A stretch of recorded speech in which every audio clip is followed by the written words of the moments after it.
ভিক্টোরিয়ার light and sound শোতে নতুনভাবে পরিবর্তন এসেছে। এর আগের পর্বে আমি তো আপনাদেরকে ভিক্টোরিয়াটা ঘুরিয়েই দেখিয়েছিলাম, আর কথা দিয়েছিলাম পরবর্তী পর্বে ভিক্টোরিয়ার লাইট অ্যান্ড সাউন্ড শোটা আপনাদের সাথে শেয়ার করব। তো বন্ধুরা, নিতুর সাথে সারাদিনে সকলকে ওয়েলকাম। তাই আমি এখন দাঁড়িয়ে রয়েছি ময়দানের মেট্রো স্টেশনের গেট নম্বর 1-এর সামনে। সেখান দিয়ে বেরিয়ে সোজা সামনের দিকে কিছুটা হেঁটে এলেই সামনেই পড়বে এরকম একটা চৌরাস্তার মোড়। এবার চৌরাস্তার মোড়টাকে ক্রস করতে হবে। এখানে উল্টো দিকে ওই যে সাদা রঙের বিল্ডিংটা দেখছেন, ওটা হচ্ছে প্ল্যাটোরিয়াম। আর এদিকে ডান দিকে মোড় নিয়ে সোজা হেঁটে গেলেই ভিক্টোরিয়া ঢোকার এন্ট্রি গেটটা পড়বে। কিন্তু এর আগের পর্বেই আমি আপনাদেরকে বলেছিলাম ভিক্টোরিয়ার যে গেট থেকে টিকিট কেটে আমরা এন্ট্রি করি, শো দেখতে গেলে কিন্তু সেই একই গেট থেকে আমাদেরকে টিকিট দেবে না। শো দেখার জন্য রাস্তাটা ক্রস করে সোজা হেঁটে যেতে হবে ভিক্টোরিয়ার ইস্ট গেটের সামনে। এই যে আমরা ইস্ট গেটের সামনে চলেও এসেছি, আর ওপরে দেখুন শোর টাইম এবং সময়সীমা সবটাই দেয়া রয়েছে। আমি এখানে শো দেখার জন্য টিকিট কিন্তু কেটে নিয়েছি। টিকিট মূল্য লেগেছিল 100 টাকা। আর সোমবার দিন কিন্তু এই শোটা টোটালি বন্ধ থাকে। আর এখানে শোয়ের টিকিট কাটার জন্য সময় হচ্ছে বিকেল 5টার পরে। আর একটু অন্ধকার অন্ধকার হওয়ার পরে 6:30 নাগাদ আমাদেরকে এন্ট্রি করা ছিল, কারণ অন্ধকার না হলে শোটা খুব একটা সুন্দর দেখতে লাগবে না। তো চলুন শোটার দিকে ফোকাস করা যাক। আর আরও একটা কথা বলে দিই, ব্যানারে কিন্তু দেয়া আছে কোন বারে কোন ল্যাঙ্গুয়েজে হবে। এখানে 3টে ল্যাঙ্গুয়েজে শো হয়, এক হচ্ছে বাংলা, হিন্দি আর ইংলিশ। আজকে বাংলাতে হবে। তো ভিক্টোরিয়াটা দেখুন লাইট জ্বলার পরে কতটা অপরূপ সুন্দর লাগছে। আর এর আগের পর্বটা যারা যারা এখনো পর্যন্ত দেখেননি, গিয়ে কিন্তু দেখে আসতে পারেন। আশা করি আপনাদেরকে ভালোই লাগবে। আর এখনো পর্যন্ত যে সকল নতুন বন্ধুরা নিতুর সাথে সারাদিনের চ্যানেলটিকে সাবস্ক্রাইব করেননি, সাবস্ক্রাইব করে বেল আইকন বাটনটিকে প্রেস করে দিন। আর এই যে এখানটায় কিন্তু আমাদেরকে বসার ব্যবস্থা করেছে, এখানে বসে শোটাকে দেখতে হবে। তো আমিও শোটা দেখি, এনজয় করি, আর সাথে সাথে আপনারাও দেখুন। আর শোটি যদি ভালো লেগে থাকে ছোট্ট একটা লাইক কিন্তু ভিডিওতে করতে একদম ভুলবেন না। আর কেমন লাগলো অবশ্যই কিন্তু কমেন্টের মাধ্যমে জানাবেন। তো শো কিন্তু শুরু হতে চলেছে।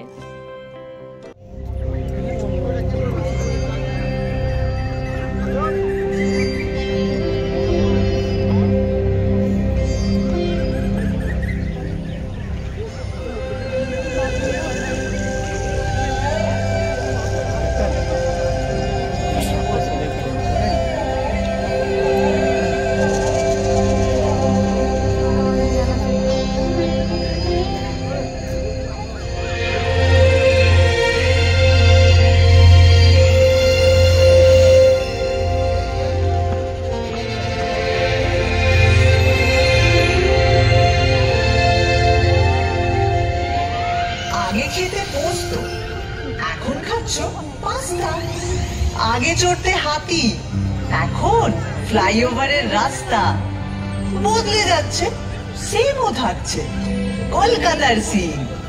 উঁচু থেকে সার্ভে করছি অনেক অনেক দিন, সেসব গল্প বলবো এবার। 1, 2, 3।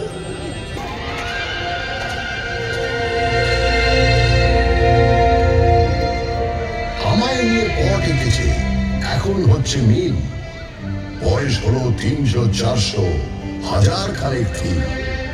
কি বলবে আর কি বলবে না, যদিও মেয়েটা ভালোই চেনা, তবু নিজেও ঘুরতে এলাম, দুজন মিলে থিম।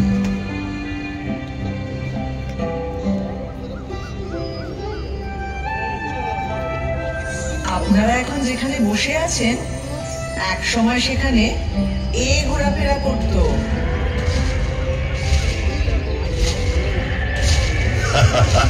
কোথায় জুরাসিক পার্ক আর কোথায় পার্ক স্ট্রিট। এখান থেকে শুরু করলে মোবাইল ফোনে আসতে আসতে 52 এপিসোড লেগে যাবে। তার চেয়ে একটা চেনা জানা ব্ল্যাক এন্ড হোয়াইট দিয়ে শুরু করো। তাহলে এটা দিয়ে করি। একটা গাড়ি সা করে বেরিয়ে এলো 38-2 এলগিন রোডের বাড়ি থেকে 1941 সালের 16 জানুয়ারি রাত্রে, এবং সোজা ঢুকে পড়ল বাঙালি রাস্তার ভেতর। না না না না, নেতাজি সুভাষচন্দ্র বসু তার আগেই কলকাতার আত্মায় ছিলেন। উনি তো 1930-এ কলকাতার মেয়র হয়েছিলেন। কংগ্রেসের প্রেসিডেন্ট হয়ে তিনি ভারতের আত্মায়। তবে ব্রিটিশদের চোখে এক মন ধুলো দিয়ে ওই মহা নিষ্ক্রমণ, 3-4 রকম ছদ্মবেশ, একেবারে থ্রিলার। তার উপরে আক্ষরিক অর্থেই তিনি মৃত্যুহীন। এরকম সুপার হিরো কলকাতা আর পায়নি।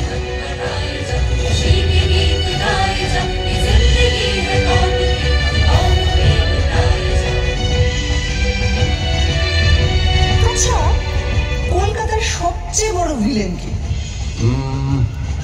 আমি একজনের কথা বলবো যার কোনো নামই নেই। নামই নেই মানে? 1989 সালে 6 মাস ধরে রাত্রে রাস্তায় শুয়ে থাকা 13 জন গৃহহীন মানুষকে পাথর দিয়ে খুন করে কেউ একজন। মিডিয়া তার নাম দেয় স্টোন ম্যান। এত মর্বিড জিনিস দিয়ে ইতিহাস শুরু হবে? আমার মনে হয় সেরা ভিলেন হলেন অমিতাভ বচ্চন। অমিতাভ বচ্চন কেন? বারে, তিনি কলকাতায় চাকরি করলেন, নাটক করলেন, আর সিনেমাটা কিনা মুম্বাইতে গিয়ে করতে হলো। কি হতো বাংলা সিনেমার নায়ক হলে? সে তো ক্লিফ রিচার্ড ছোটবেলায় কলকাতায় ছিলেন, মানে হাওড়ায়, কিন্তু সে তো একই হলো। অত বড় একটা গায়ক এখানে থাকলে হয়তো সুমন চাটুর্যের মতো জীবনমুখী শুরু করে দিতেন।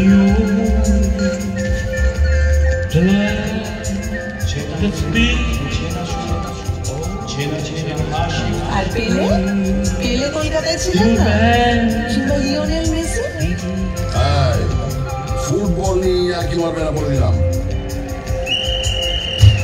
1911 সাল আইএফএ শিল্ডের ফাইনালে 2-1 গোলে মোহনবাগান হারিয়ে দিল সাহেবকে ইস্ট ইয়র্কশায়ার রেজিমেন্টকে। ভাবা যায়, পরাধীন দেশে ইংরেজ টিমকে হারাচ্ছে একটা দল যার সকলে ভারতীয়। কলকাতার ইতিহাসে জল করছে সেই দিনটা। ওই সালে কিন্তু ভারতের রাজধানী সরিয়ে নিয়ে যাওয়া হচ্ছে দিল্লিতে। তার আগে 139 বছর ধরে আমি ছিলাম রাজধানী। ব্রিটিশ ভারতের মোস্ট ইম্পর্টেন্ট শহর। আরে তাতে লজ্জার কি? কিন্তু গর্বের ব্যাপার। কলকাতায় তখন স্বাধীনতা আন্দোলনের এমন ঝাঁজ ব্রিটিশরা সইতে পারছিল না। তাই 1905-এ ঠিক করলো বাংলাকে দুভাগ করে দেওয়া হবে।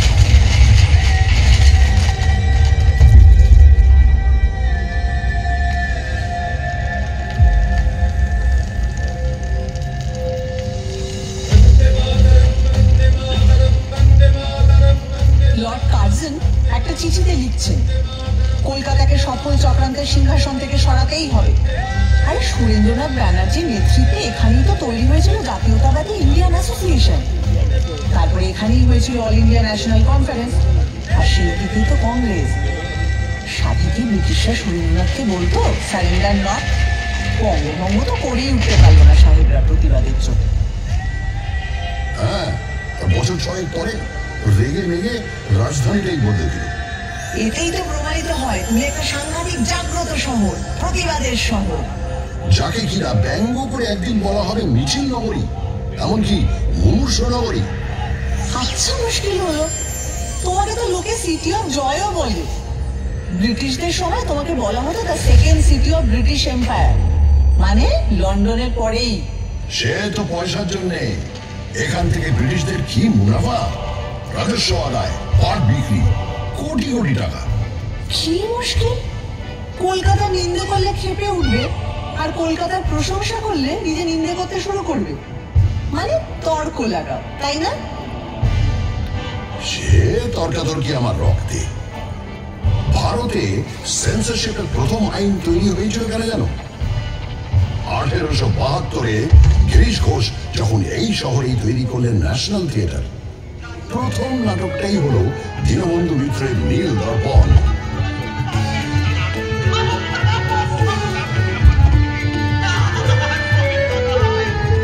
বছর 3 বাদে যখন এই দল সারা ভারত ট্যুর করছে, লখনৌতে নাটকটা হচ্ছে। যে সিনটায় ভারতীয় রায়ত এসে অত্যাচারী নীলকর সাহেবকে মারছে, তা দেখে দর্শকের মধ্যে থাকা ব্রিটিশ সৈন্যরা স্টেজে উঠে সব লন্ডভন্ড করে দিল। তারপরের বছর প্রিন্স অফ ওয়েলস কলকাতায় এসেছিলেন, তাঁকে অভ্যর্থনা করা নিয়ে ব্যঙ্গ নাটক। আবার অত্যাচারী পুলিশ কমিশনারকে নিয়ে স্যাটায়ার। ব্যাস, ড্রামাটিক পারফরমেন্স অ্যাক্ট, সেন্সরের খাড়া। শোনো শোনো, যার সেন্স বেশি তার পেছনে সেন্সর লাগবেই। এটা ভালো বলেছ। 1870 যখন জেমস হিকি এখান থেকে প্রকাশ করলেন ভারতের প্রথম খবরের কাগজ দ্য বেঙ্গল গেজেট, সেখানে তিনি লর্ড হেস্টিংসের স্ত্রী লেডি হেস্টিংসের কাজকর্ম নিয়ে অব্দি সাংঘাতিক নিম্নবন্ধ করে লেখা লিখতেন।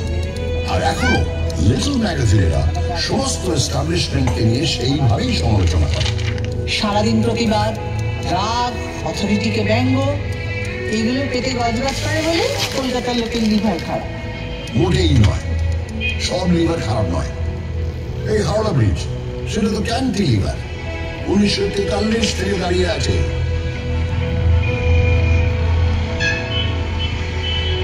তা বটে, রোজ লাখ লাখ গাড়ি ঘোড়া মানুষ কত কিছুই যাচ্ছে, অথচ এতটুকু টস খায় না। এদিকে নাকি গোটা ব্রিজে একটা স্ক্রু নেই। ওই জন্যই যাদের মাথার স্ক্রু ঢিলে তারা প্রায় হাওড়া ব্রিজের মাথায় চড়ে বসে। ওখান থেকে ভিউটা ইমাজিন করতে পারছো? আরে বাবা, আমি পারবো না। বছরের পর বছর ভিক্টোরিয়া মেমোরিয়ালের টমে দাঁড়া মেরে ঠাঁই দাঁড়িয়ে কলকাতার মানুষের প্রেম দেখেছি, খুনসুটি দেখেছি। এদিকে তাকালে academy of fine arts experimental painting, ওদিকে তাকালে রেস কোর্সের ঘোরতল কাকাওড়ানো, আবার অন্যদিকে ক্লাবে ক্লাবে কোট প্যান্ট পরা কলকাতায় বাবুদের ইংরেজি আনা। ভিউজ আর নিউজ শেখাচ্ছ আমাকে? তোর নারী নক্ষত্র চিনি, বুঝলে? শুধু চেনো না, ছোঁয়াচ লেগে তুমি আমারই মতো। কখনো হাওয়া দিলে বাই বাই করে ঘোরো, আর কখনো গাঁটের ব্যথায় ঘুরতেই ভুলে যাও। এই বাড়ি কখনো তাজমহলের টুকলি বলে ধুয়ো খায়, কখনো আবার জাপানিদের বোমা খাওয়ার ভয়ে তার সারা গায়ে গোবর লেপে দিয়ে ব্ল্যাক আউট করা হয়।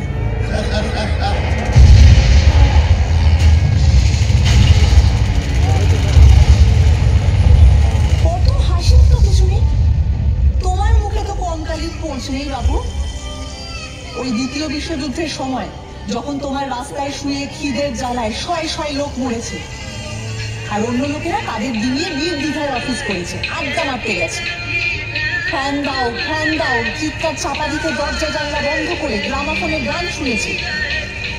তখন কোথায় ছিল তোমার প্রতিবাদী ফটো ফটো? দেখো, যা করার অনেকটাই করা হয়নি, কিন্তু পাড়ায় পাড়ায় লঙ্গরখানা খোলা হয়েছিল, সে তো ঠিক। আর দুর্ভিক্ষটা সরকার, রাজনীতিবিদ, আমলাদেরও তৈরি। স্বয়ং উইনস্টন চার্চিল সে দায় এড়াতে পারেন না অতগুলো লোকের মৃত্যু, যাদের সম্পর্কে তিনি বলেছিলেন, এমনি না খেতে পাওয়া বাঙালিরা আরেকটু না খেতে পেলে বিরাট ক্ষতি নেই। সেটাও মনে রেখো। এও মনে রেখো, বিজন ভট্টাচার্যের অসামান্য নবান্ন নাটক অভিনীত হয়েছিল এই দুর্ভিক্ষ নিয়ে, এই শহরে। তাও ঠিক। 1942-এ তৈরি হওয়া আইপিটি, ইন্ডিয়ান পিপলস থিয়েটার অ্যাসোসিয়েশন, ছিল বামপন্থী শিল্পীদের সংগঠন, যা থেকে কলকাতায় কত মণিমুক্ত জন্ম হয়েছে তার ইয়ত্তা।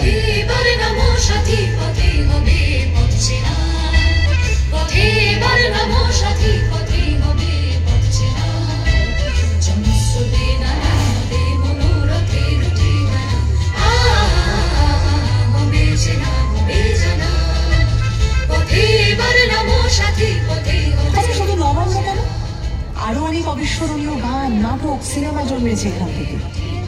আইপিটিআর তো ঝলমলে ঘিরে উৎপল দত্ত, সুচিত্রা মিত্র, জ্যোতিরিন্দ্র মৈত্র, দেবব্রত বিশ্বাস, সলিল চৌধুরী, তৃপ্তি মিত্র, ঋত্বিক ঘটক এবং এরই ভাবশিষ্য মৃণাল সেন।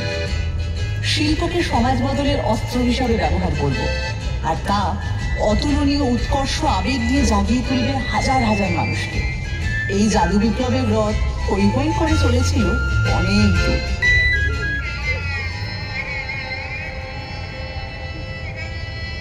43-এর দুর্ভিক্ষের প্রায় 170 বছর আগে, তখনও তুমি জন্মাওনি। যখন 76-এর মন্বন্তর এসেছিল, সেও তো মানুষেরই তৈরি দুর্ভিক্ষ, ব্রিটিশদের তৈরি দুর্ভিক্ষ। তারা মানুষকে হিংস্রভাবে নিংড়ে খাজনা দিচ্ছিল, ধান জমিতে আফিম আর নীল চাষ করছিল। তখনও পড়ে পড়ে আমার বুকে মরেছে লাখ লাখ অসহায় মানুষ। কি করব, চুপচাপ চেয়ে থেকেছি। তখন যদি একটা আই পিটিয়ে থাকতো। তোমার ইতিহাস তো জেগে থাকার ইতিহাস, ঘুমিয়ে থাকার ইতিহাস। 19 শতকে বাবুরা যখন কাঁড়ি কাঁড়ি টাকা খরচা করে বেড়ালের বিয়ে দিচ্ছিল, যখন গোলাপ জলে জল শোধ চলছিল, তখন তুমি কেমন ছিলে বাবু? আধা ঘুমন্ত ঘুমিয়েছিলে। আমারে ফ্রড করে প্রাণ কৃষ্ণ কোথায় গেলি? আমারে ফ্রড করে প্রাণ কৃষ্ণ কোথায় গেলি? I am for you, very sorry. I am for you, very sorry. আমার গোল্ডেন বডি হলো কালি। আমারে ফ্রড করে, আমারে ফ্রড করে। আমার দারুণ মজা লাগছিল। যে চকচকে তেল মেখে 4 ঘোড়ার গাড়ি চড়ে চান করতে যায়, তার একটা বেপরোয়া গ্ল্যামার আছে, এটা মানবে তো? আর দেখো, বাবুদের ওই বাড়াবাড়ি না থাকলে বাইজি নাচের সমজদারিও থাকতো না। তাদের টাকায় ঢালাও স্কুল কলেজের পত্তনও হতো না। আর আমার সবচেয়ে আলো ভর্তি পার্বণ দুর্গাপুজোটাই হতো না। দুর্গাপুজোটাই হতো না? ওমা, কেন? আরে শোভাবাজারের বাবু নবকৃষ্ণ দেব মাদ্রাসা তৈরির জন্য প্রচুর টাকা দিয়েছেন, রাস্তা তৈরি করে দিয়েছেন, সারা দেশ থেকে গায়ক বাজনদার এনে বিশাল সঙ্গীত সম্মেলন করেছেন। আবার পলাশীর যুদ্ধের সময় তিনি সিরাজের বিরুদ্ধে চক্রান্তে শুধু সামিলই ছিলেন তাই না, যুদ্ধ জয় উপলক্ষে বিরাট দুর্গাপুজো করেছিলেন। সেটাই তো দুর্গাপুজোকে একটা বড় পার্বণ হিসেবে আমাদের সমাজে প্রতিষ্ঠিত করল। এ তো ভারী বলবে না ব্যাপার। যে লোক বাংলাকে ইংরেজের হাতে তুলে দিল, সেই লোকই আবার দুর্গাপুজো চালু করলো। একদম। বাংলা ইংরেজদের হাতে কিন্তু যেত না যদি সিরাজউদ্দৌলা 1756 বিশাল বাহিনী নিয়ে আমায় আক্রমণ না করতেন। উনি ইস্ট ইন্ডিয়া কোম্পানির সেনাদের গুড়িয়ে না দিলে ইংরেজরা চট করে একজন নবাবের বিরুদ্ধে ওভাবে যুদ্ধে নামতো না। যুদ্ধে নামতো ঠিকই, শুধু প্রপার নামগুলো বদলে যেত। ওরা দখল না নিয়ে ছাড়ার জাত নয়।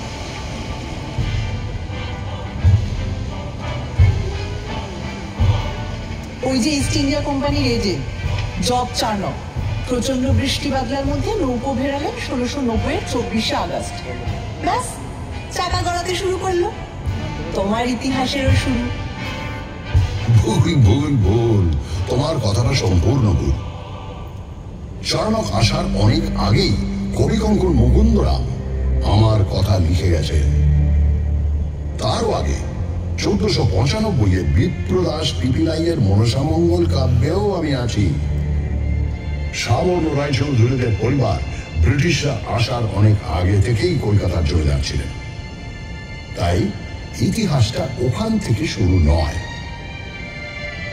আর 2 নম্বর ভুল হচ্ছে, চার্নক এসে যে চাকাটা খারাপ রাস্তায় গড়ালো তাও কিন্তু নিশ্চিত নয়। রামমোহন রায় সতীদাহ বন্ধ করলেন ঠিকই, কিন্তু অত বড় কাজটা কি করতে পারতেন যদি লর্ড বেন্টিঙ্ক না সাহায্য করতেন? মাইকেল মধুসূদন দত্ত কি বাংলা কাব্যের বাঁক বদল ঘটাতে পারতেন যদি মিল্টনের প্রভাব না পড়তো? আর বঙ্কিমচন্দ্র, উনি কি বাংলায় প্রথম উপন্যাস লিখতে পারতেন যদি ওয়াল্টার স্কট না পড়া থাকতো? সব শেষে বলি, ঈশ্বরচন্দ্র বিদ্যাসাগর কি বিধবা বিবাহ চালু করতে পারতেন যদি ব্রিটিশরা পাশে না দাঁড়াতো? কি হাবি যাবি বকছো? মনে রেখো, শহীদ ক্ষুদিরাম বসুর মরদেহ তোমার রাস্তা দিয়ে নিয়ে যাওয়ার সময় হাজার হাজার লোক ফুল ছুঁড়েছে। তোমার রাইটার্স বিল্ডিং এ অত্যাচারী ব্রিটিশকে গুলি করার পর আত্মঘাতী হয়েছেন বিনয়, বাদল, দীনেশ। তোমার এক বিখ্যাত ব্যারিস্টার চিত্তরঞ্জন দাস যার কাপড় কেচে আসতো প্যারিস থেকে, নিজের সব ইউরোপীয় পোশাক পুড়িয়ে দিয়ে খাদি ধারণ করেছিলেন। আর তিনি আলিপুর বোমা মামলায় যাকে ছাড়িয়ে এনেছিলেন, সেই অরবিন্দ ঘোষ তো ছিলেন পোয়েট অফ পেট্রিয়টিজম। আরে বাবা, তুমি বিপ্লবী সংগঠন অনুশীলন সমিতির শহর।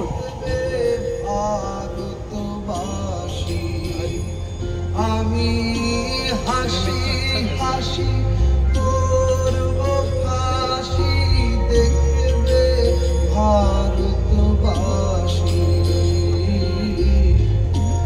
একবার বিদায় দে মা, ঘুরে আসি। একবার বিদায় দে মা, ঘুরে আসি।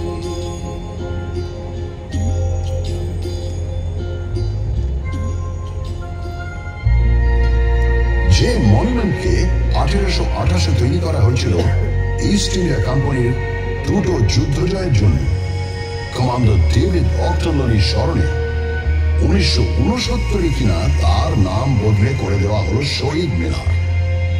উৎসর্গ করা হলো ভারতের স্বাধীনতা যুদ্ধের শহীদদের উদ্দেশ্যে। তবে অত রাগের কিছু নেই, আমি শুধু ভাবছিলাম কি হলে কি হতো। বাবা প্র্যাকটিস করো, এটাও ভাবো কলকাতায় যদি বাঘ সিংহ ঘুরে বেড়াতো তাহলে কি কি হতো। আরে কলকাতার বাঘ তো বিখ্যাত, বাংলার বাঘ তো কলকাতাতেই থাকতেন। 1857 সালে হওয়া কলকাতা বিশ্ববিদ্যালয়কে বছর 50 পরে দায়িত্ব নিয়ে একেবারে নতুন রূপ দিয়েছিলেন এই বাঘ, আশুতোষ মুখোপাধ্যায়। আর সিংহ? হ্যাঁ, সিংহও তো ছিল, কালী প্রসন্ন সিংহ, যিনি এক হাতে অনুবাদ করেছেন মহাভারত আর অন্য হাতে আমায় নিয়ে লিখেছেন গৌতম বেচার নকশা। আচ্ছা, বাঘ সিংহ তো বুঝলাম, আর গন্ডার? হ্যাঁ, গন্ডারও আছে। গন্ডার হচ্ছে তারা যাদের চামড়া ভেদ করে কলকাতার অবিশ্বাস্য মনীষীদের কথাগুলো ঢোকেই নি। রামমোহন রায় তাদের কাছে পাটকেল খেয়েছেন, আর বিদ্যাসাগরকে নিয়ে তো ব্যঙ্গ করে গানে বেঁধে ঘুরে ঘুরেও গিয়েছেন তারা।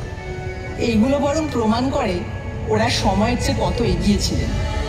বিবেকানন্দকে শুনতে হয়েছে তিনি নাকি সন্ন্যাসী নন, লেচ্ছ দেশে যান, মাংস খান, অথচ তিনি শিকাগোয় গিয়ে ভারতের জয়ধ্বজা উড়িয়ে এলেন অসামান্য বক্তৃতা।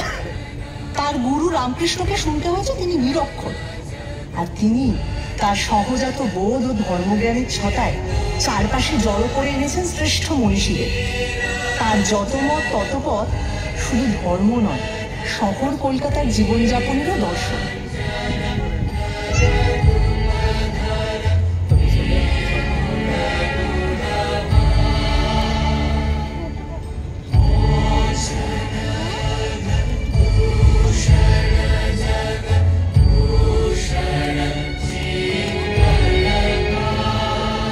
রবীন্দ্রনাথ ঠাকুরকেও কম সইতে হয়নি, তার লেখা সব নাকি আবছা। আর তিনি শান্তিনিকেতন স্থাপন করেছেন হাবিজাবি উদ্দেশ্য নিয়ে। কিন্তু তার নোবেল প্রাইজ এখনো আমার অহংকারের প্রথম পংক্তি।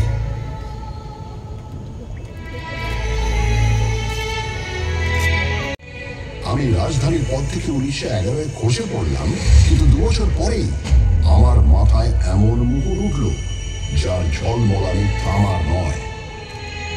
নোবেল কমিটি বলল রবীন্দ্রনাথ ঠাকুরকে প্রাইজ দেওয়া হচ্ছে because of his profoundly sensitive, fresh and beautiful verse. প্রথম ভারতীয় নোবেল পেলেন। সত্যি ভাবা যায় না বলো, একটা শহর থেকে 6 জন নোবেল লরিয়েট এবং 5টা আলাদা ক্ষেত্রে কাজের জন্য। 1902-এ পেয়েছেন রোনাল্ড রস চিকিৎসাবিদ্যার জন্য। 1930-এ ফিজিক্সে নোবেল পেলেন সিভি রমন। 1979-তে মাদার টেরেসা পেলেন নোবেল শান্তি পুরস্কার। 1998-তে পেলেন অমর্ত্য সেন ইকোনমিক্সে। আবারও 2019-এ পেলেন অভিজিৎ বিনায়ক বন্দ্যোপাধ্যায়, এবারও ইকোনমিক্সে।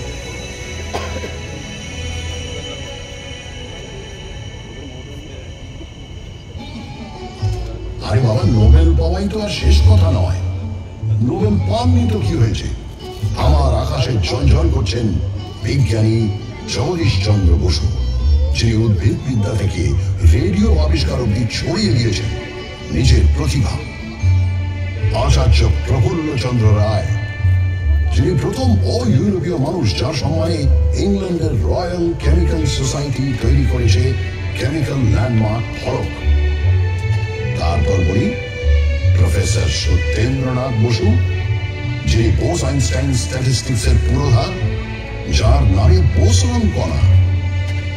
এখানেই শেষ নয়, আরো আছে শ্রী প্রশান্ত চন্দ্র মহলানবিশ, যিনি ভারতীয় স্ট্যাটিস্টিক্স চর্চার জনক, প্ল্যানিং কমিশনের অসামান্য কারিগর, যার জন্মদিন এখন ন্যাশনাল স্ট্যাটিস্টিক্স ডে। তাই তুমি থামো তো। এত বিজ্ঞানীদের মেলা বসে গেছে যেখানে, সেটা কিন্তু অবৈজ্ঞানিক হুজুগেরও আঁকড়া। 1857 সাল কলকাতা এলো মরা ফেরার হুজুগ। কেউ বলল এবছর যত লোক মারা গেছে তারা সবাই কালী পুজোর রাতে ফিরে আসবে। কেউ বলল না না না না না, গত 10 বছরে যত লোক মারা গেছে তারা সবাই 15ই কার্তিক ফিরে আসবে। সারা শহরে হইচই পড়ে গেল। প্রচুর লোক অপেক্ষা করতে লাগলো তাদের মৃত আত্মীয়দের জন্য। গানও বাঁধা হলো, মরা মানুষ ফিরে এসেছে, দেখে এলাম রানাঘাটে ভাসতে ভাসতে আসতেছে, গলা সরু পেট মোটা, জল খেয়ে হয়েছে সোঁটা, ইত্যাদি ইত্যাদি। হ্যাঁ, কিন্তু 1979 হুজুগটাও খারাপ নয়। আমেরিকার পাঠানো স্যাটেলাইট স্কাইল্যাব নাকি ভেঙে পড়বে, সবাই পারলে আকাশের দিকে তাকিয়ে হাঁটে, কেউ কেউ হেলমেট পরে সারাদিন ঘুরত।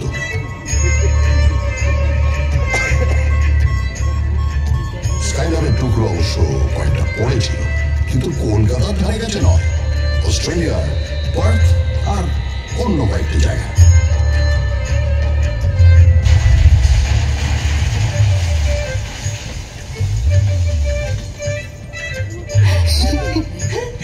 আমি বলি কি, সব সেরা হুজুগ হলো গণেশের দুধ খাওয়া। 1995 সালে এক দুপুরে হঠাৎ নাকি গণেশ দুধ খেতে লাগলেন। মন্দিরের গণেশ, ক্যালেন্ডারের গণেশ, ঘুলঘুলির গণেশ, কেউ বাদ নেই। পড়ি মরি করে সবাই দুধ নিয়ে ছুটতে লাগে। এমন মিরাকেল থেকে বাদ পড়ে গেলে পুণ্যের কোটায় কম পড়ে যাবে যে। তাদের গায়ে নিশ্চয়ই বিরোধীয় অদৃশ্য ঘুষি পড়েছে। একটা 17 বছরের অ্যাংলো ইন্ডিয়ান ছেলে হিন্দু কলেজে ইংরেজি পড়াতে এসে তার ছাত্রদের শেখাচ্ছে তর্ক করো, যাচাই করো, যুক্তিবাদী হও, প্রথাকে চ্যালেঞ্জ করো। আর সেই ছাত্ররা, বলা ভালো শিষ্যরা, ইয়াং বেঙ্গল হয়ে তখন দিকে দিকে ছড়িয়ে পড়ছে, সমাজ বদলানোর চেষ্টা করছে। এও তো এখানেই হয়েছিল।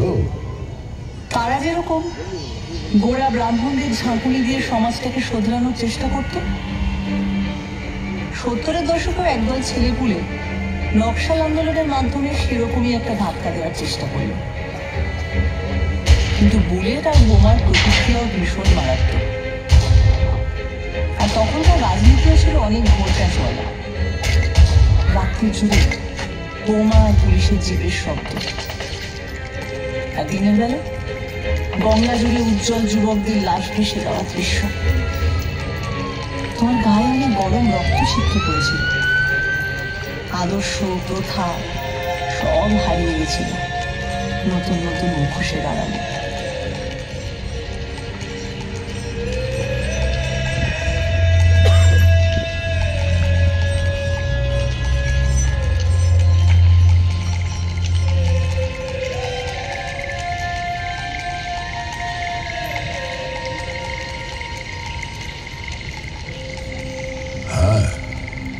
নকশাল আন্দোলন নিয়ে কারো আছে আতঙ্ক, কারো আছে রোমান্টিক নস্টালজিয়া।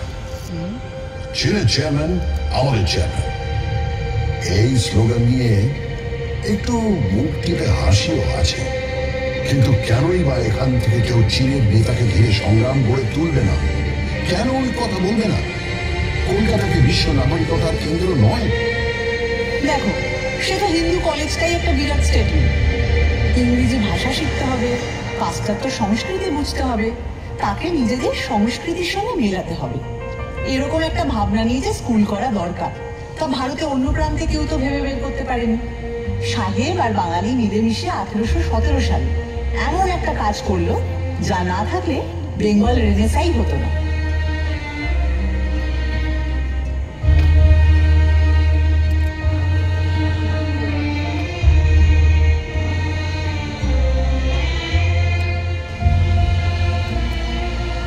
রেনেসাঁর কথা ভাবলে সত্যি দাঁত লেগে যায়। শুধু ঠাকুর পরিবারের কথা বলতে গেলেই তো হাঁপিয়ে পড়বো। এরা বোধ হয় এক একটা লোকের মধ্যে 10টা করে জিনিয়াস করে দিত। যেমন দ্বিজেন্দ্রনাথ ঠাকুর, তিনি সংস্কৃত থেকে বাংলায় মেঘদূত অনুবাদ করছেন, বাংলায় দর্শন তত্ত্বের বই লিখছেন, আবার বাংলা শর্ট হ্যান্ড উদ্ভাবন করছেন, এমনকি বাক্স বানানো নিয়েও বই লিখছেন। সত্যেন্দ্রনাথ ঠাকুর, তিনি শুধু প্রথম ভারতীয় আইসিএসই নন, ওই যুগে তাঁর বউকে বিলেত নিয়ে গেলেন। এবার বলি জ্যোতিরিন্দ্রনাথ ঠাকুরের কথা।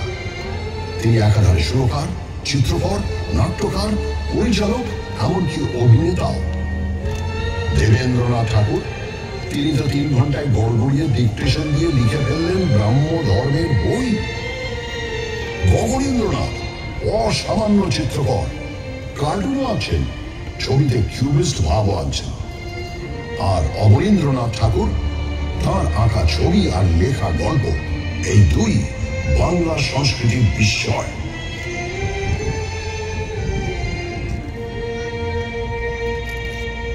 কাঠামো করে দিচ্ছেন, বাচ্চাদের পত্রিকা বের করছেন, আবার হাফটন প্রিন্টিং এ আশ্চর্য আবিষ্কার করে বিপ্লব এনে দিচ্ছেন।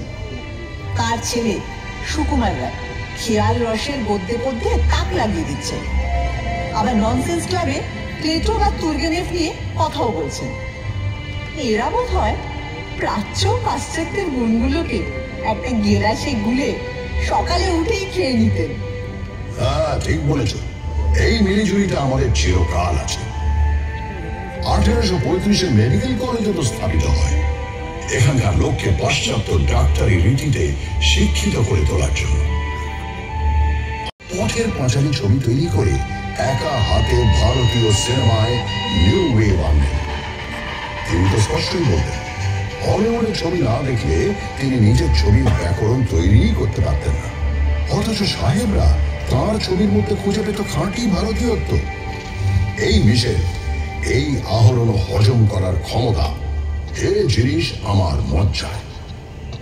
ঠিক বলেছ, সত্যজিৎ রায় প্রাচ্য পাশ্চাত্যকে সমান মুগ্ধ করেছেন, আর এই জন্যই 1992 সালে তিনি পেলেন লাইফ টাইম অ্যাচিভমেন্ট অস্কার পুরস্কার।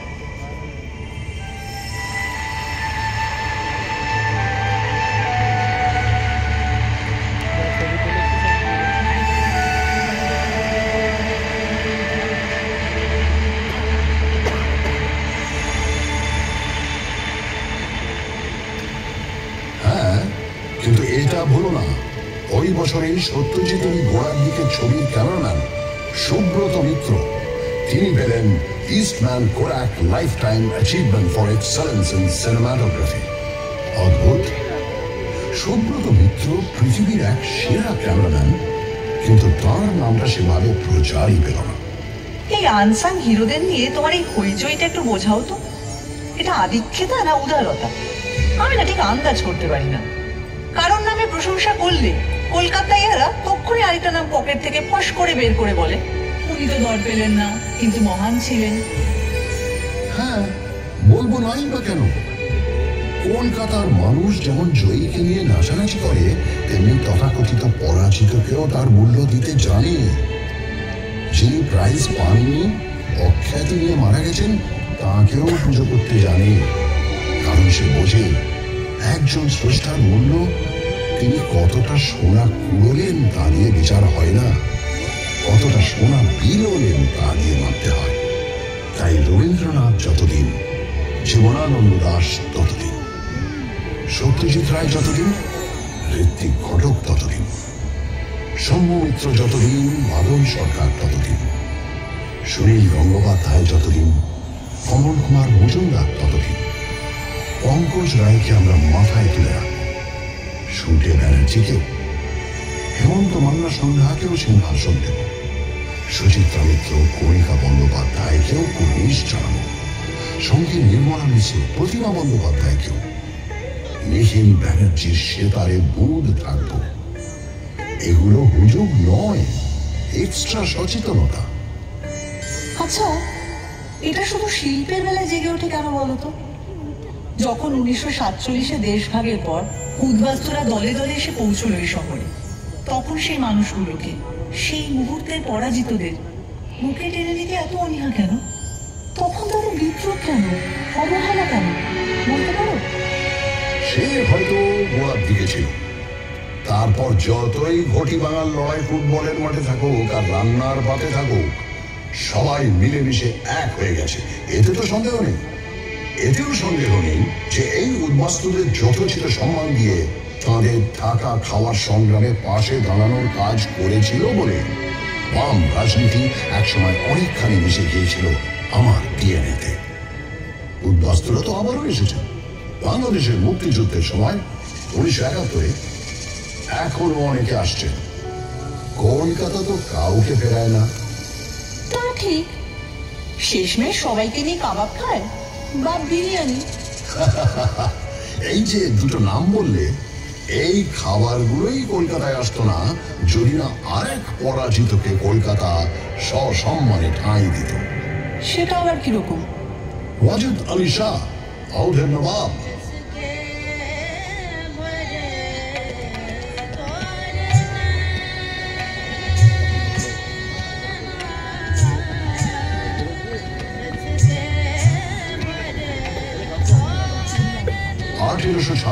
তাকে ইংরেজরা বিনা যুদ্ধে সিংহাসনচ্যুত করে নির্বাসনে পাঠালো কলকাতায়। তিনি ঘাঁটি গাড়লেন মেটিয়া বুরুজে। চালের চলনে, পোশাকে আশাকে আর অবশ্যই খাবারে মেটিয়া বুরুজ হয়ে উঠল ছোটা লখনৌ।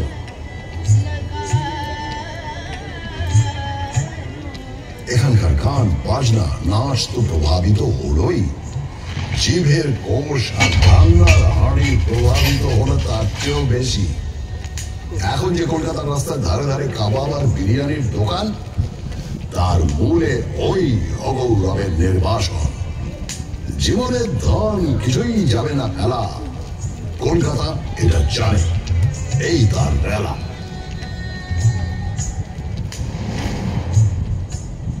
এই রেলা টেলা কোথায় চলে যায় যখন 1946-এর দাঙ্গার কথা মনে পড়ে যায়? সেই হিন্দু মুসলিম দাঙ্গা প্রায় 1 সপ্তাহ ধরে চলেছিল।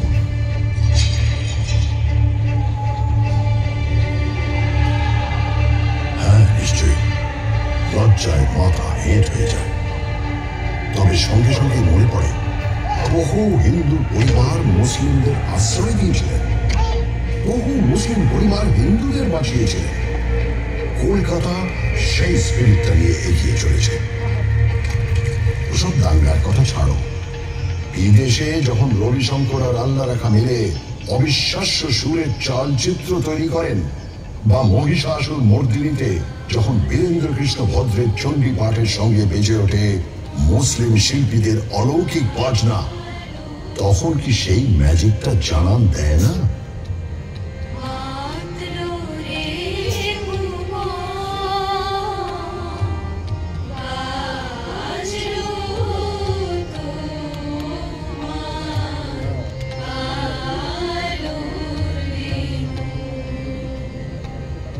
জানো, আমার না মনে পড়ে গেল ম্যাজিশিয়ান পিসি সরকারের কথা।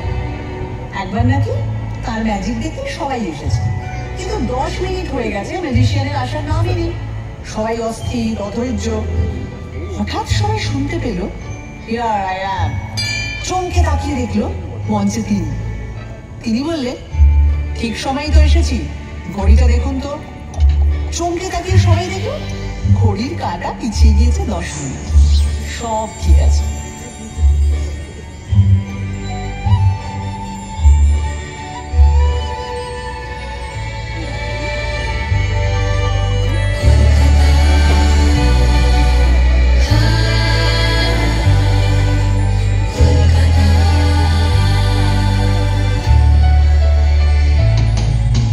I'll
শো কিন্তু শেষ হয়ে গেল, আর আমি পুরো শোটাই আপনাদের সাথে শেয়ার করলাম। শোটা প্রায় 40 মিনিট ধরে হয়েছে। শোটা কেমন লাগলো সেটা কিন্তু কমেন্ট করে একদম জানাতে ভুলবেন না। আর নিতুর সাথে সারাদিন চ্যানেলটিকে যারা এখনও সাবস্ক্রাইব করেননি তাদের কাছে একটাই অনুরোধ, চ্যানেলটিকে সাবস্ক্রাইব করে পাশে থাকবেন। তো আমরা এবার বাড়ি ফিরি, চলুন দেখা হবে খুব তাড়াতাড়ি নতুনভাবে নতুন কিছুর সাথে। ততক্ষণের জন্য টাটা, আজকের জন্য এখানে এই পর্যন্তই।